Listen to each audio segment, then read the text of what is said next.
I never thought invisibility could be a kind of power. When I first walked into the lobby of Whitaker Dynamics, I was 23 and fresh out of grad school carrying a knockoff leather tote and a head full of ambition. The building was all glass and steel, a monument to capitalism, humming with the sound of polished shoes on marble and the faint scent of burnt coffee drifting from the cafeteria. I promised myself then that I would make this place notice me. But 20 years later, the truth was the opposite. No one really noticed me at all. My name is Clara Monroe. On paper, my title was Senior Systems Analyst. In practice, I was the one who kept Whitaker's entire digital backbone alive. Firewalls, databases, custom patches, quiet midnight recoveries when servers collapsed under pressure. If the system had a pulse, I was the one making sure it didn't flatline. The funny part, no one thanked me. No one even remembered my face in the hall. I was the woman in sensible shoes who ate lunch at her desk and spoke only when spoken to. I blended into the background so well that even the new hires sometimes assumed I was part of the furniture. And maybe that was my advantage, because while the executives argued about stock buybacks and innovation pipelines, I was building something of my own, a hidden framework inside the company's infrastructure cleaner, sharper, more resilient than anything on their glossy PowerPoint slides. I called it Aegis.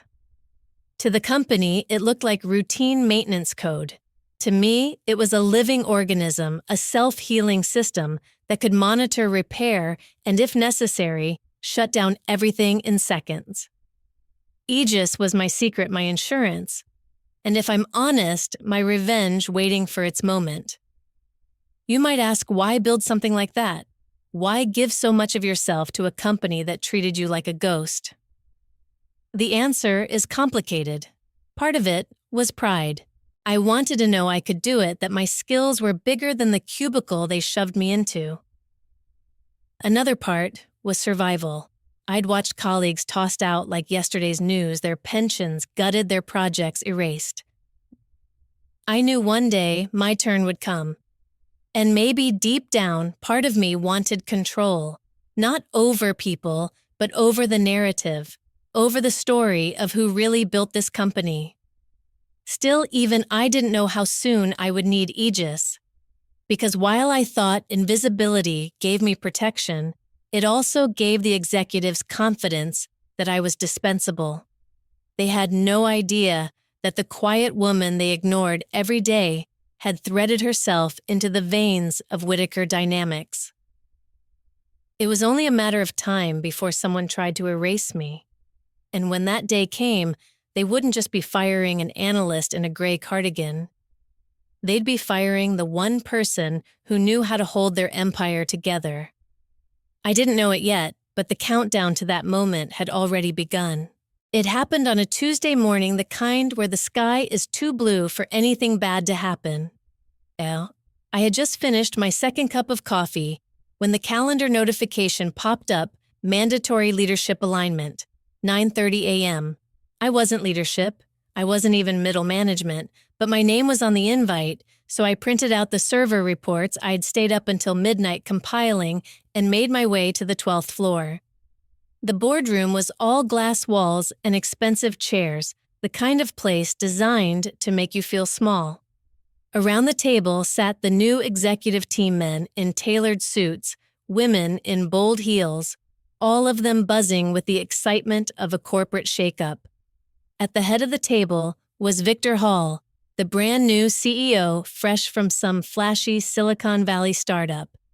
He looked like he belonged on the cover of Forbes' Perfect Smile, Perfect Haircut, Perfect Confidence. "Let's get started," Victor said, clapping his hands together like a coach before a big game. His voice was smooth, rehearsed, and instantly commanding.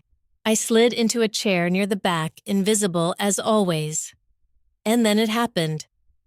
First order of business, Victor announced, is restructuring our IT division.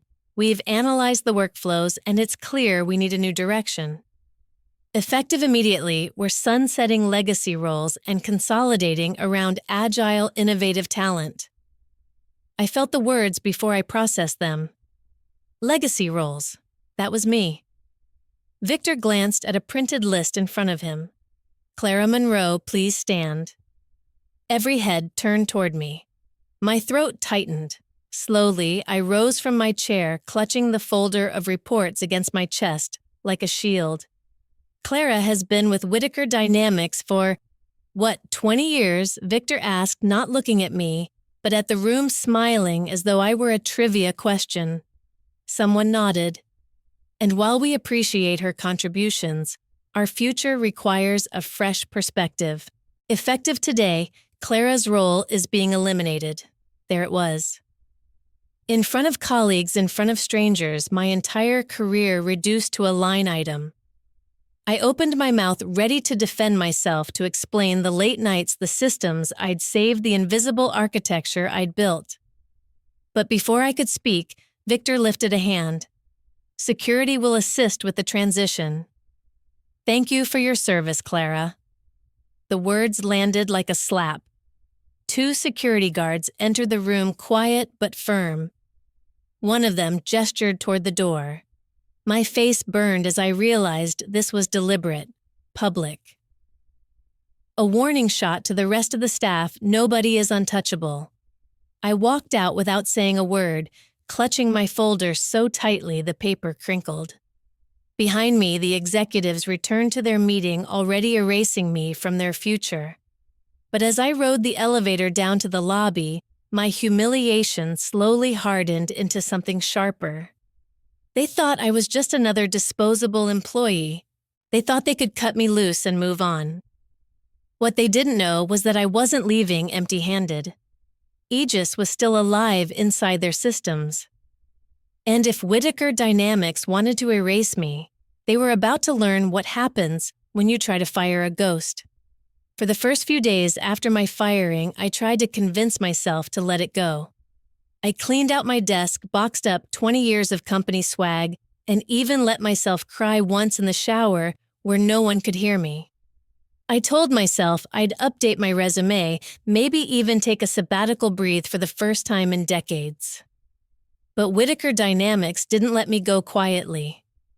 On the second morning, a friend from accounting, one of the few people who ever remembered my birthday, texted me. They've already scrubbed your name off the org chart. New IT leads are bragging about how they'll modernize everything. Thought you should know. That was the spark. I pulled my old laptop onto the kitchen table, opened the secure shell I'd built years ago, and slipped back into the veins of the company. Aegis welcomed me like an old friend. Its dashboards glowed across my screen, heartbeat monitors of servers, data flows, usage, graphs, all still running, still humming beneath Whitaker's shiny new leadership. I didn't touch anything at first, I just watched. By Thursday, the new rockstar engineers had started poking around in the system. They were good with buzzwords, terrible with fundamentals. I watched as one of them tried to reroute traffic through a cloud service without understanding the dependencies. Aegis flagged it, immediately isolated the process, and rerouted the data flow before the entire East Coast office went dark. The engineer thought he'd fixed it. He hadn't even noticed Aegis had stepped in. That's when I realized Whitaker Dynamics didn't own Aegis. I did, and suddenly, the humiliation I felt in that glass-walled boardroom started to feel less like an ending and more like an opening move. By Friday, things escalated. Victor Hall and his shiny new team brought in outside contractors, a cybersecurity firm out of D.C., all buzz cuts and black suits. They wanted access to the core framework, the very place Aegis lived. I leaned back in my chair, sipping lukewarm coffee, and let them try. Within minutes, they hit the first trap door, a fake admin panel that looked legitimate but looped endlessly, logging every keystroke. Then came the honeypot database stuffed with convincing but useless numbers. Aegis recorded it all, storing fingerprints of every intrusion attempt like trophies. Then at 11:42 a.m., one of the contractors tried something smarter. He traced an old back door, one I'd left half buried years ago. For a split second, he was close, too close. My stomach dropped. But Aegis wasn't just a program anymore. It was a predator. It severed the connection before I even touched the keyboard, wiped his session keys, and almost arrogantly left a message on his terminal. The contractor cursed out loud, yanking off his headset. I couldn't hear it, but I could imagine the look on his face. That was the moment everything changed. Whitaker Dynamics thought they had replaced me with fresh perspective, but what they really did was declare war on a system they didn't understand. And I was no longer just a former employee watching from the outside. I was the ghost in their machine, and Aegis had drawn first blood. By Monday morning, Whitaker Dynamics was in free fall. I didn't need a press release to know it. The signs were everywhere in Aegis's dashboards, servers rebooting mid-transaction customer support tickets, piling up contractors hammering the system with brute force attempts that only made the cracks worse. Every red flag that lit up on my screen was another reminder they had no idea how to control the thing I had built. At 8:17 a.m., my phone buzzed. It was a number I didn't recognize. I let it go to voicemail. Moments later, the transcription appeared. Ms. Monroe, this is Victor Hall. We need to talk. Call me back immediately. For the first time, the man who had humiliated me in front of his board had said my name. I almost laughed. But laughter turned to steel. If Victor was calling me, it meant Whitaker was desperate, and desperate men made dangerous moves. By noon, I had my answer. The contractors launched their largest push, yet not subtle this time. They hit every port, every node, every shadowed corner of the framework. It was like watching a siege army throw everything they had against castle walls. And Aegis responded like a living fortress. Firewalls snapped shut, processes dissolved into smoke access tokens, burned to ash before they could be exploited. The contractors weren't fighting code anymore, they were fighting me. Still, the pressure was mounting. I knew I couldn't let this become an endless stalemate. Whitaker had deep pockets. They could keep throwing bodies at the problem. If I wanted to win, I had to show them Aegis wasn't just defensive. It could cut. So I flipped the switch. For months, Aegis had been quietly indexing everything: emails, contracts, financial ledgers, even the off-book communications the executives thought were invisible. I'd built the archive as insurance. Now I turned it into a weapon. At 1:02 p.m., a curated package of internal documents appeared on the desktops of every senior executive at Whitaker Dynamics.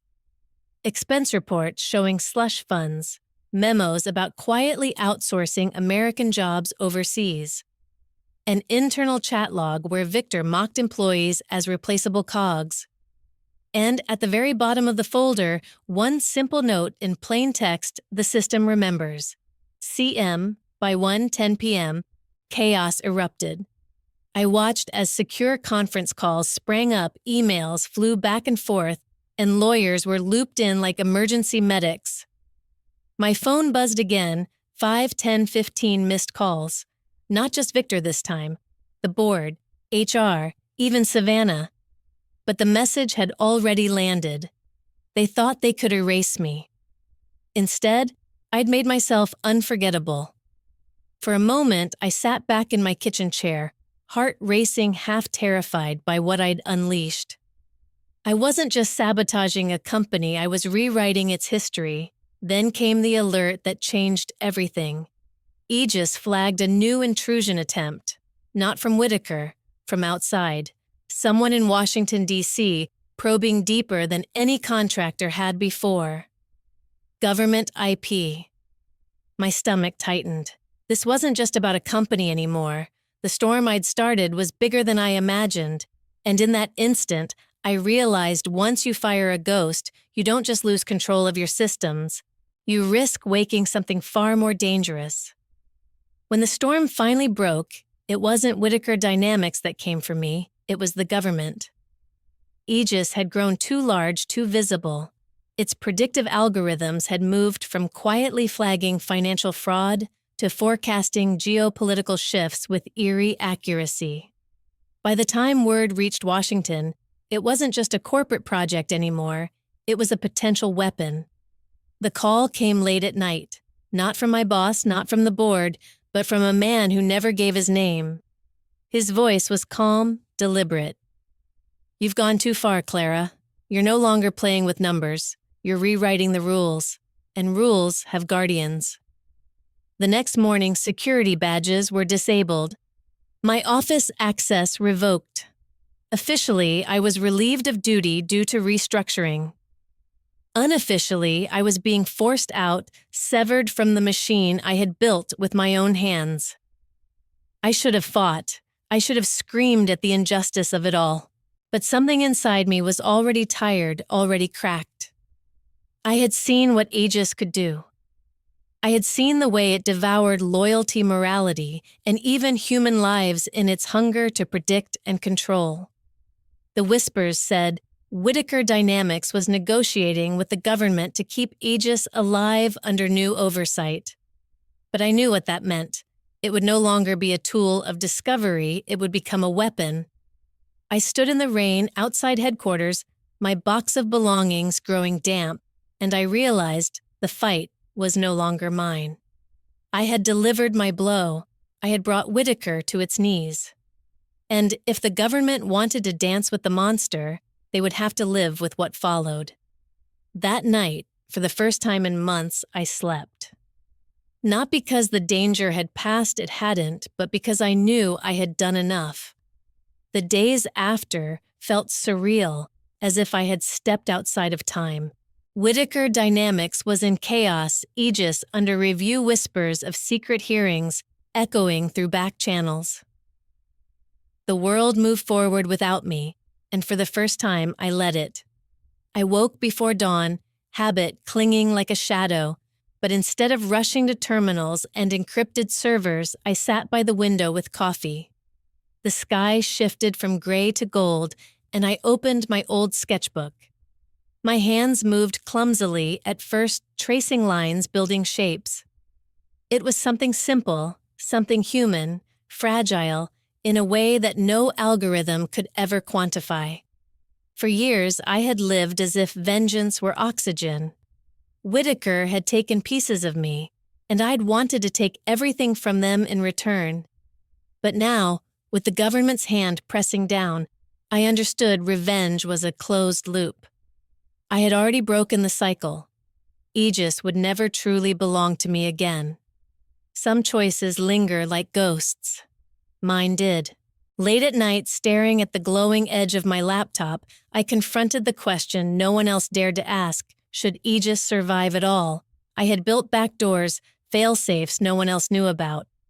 With a few keystrokes, I could erase it, delete the ghost in the machine before it consumed anyone else. Or I could vanish, let the government and Whitaker tear each other apart while I slipped quietly into anonymity. The choice weighed heavier than any algorithm. To destroy Aegis was to kill part of myself. To let it live was to gamble with the world's future. As the sun rose higher, spilling light across my sketchbook, I felt a strange calm. Whatever I decided, it would be my choice, not Whitaker's, not the government's. Mine. And maybe that was enough. The world will never know if Clara Monroe killed Aegis or if she simply walked away. Some say she disappeared a ghost, leaving the machine behind. Others whisper the code still lurks in hidden servers waiting for her signal. But as for me on that morning with the sketchbook open and the day breaking wide, I chose to live. For once I wasn't an analyst, a soldier, or a weapon. I was just a woman who had given enough and who finally let herself be free.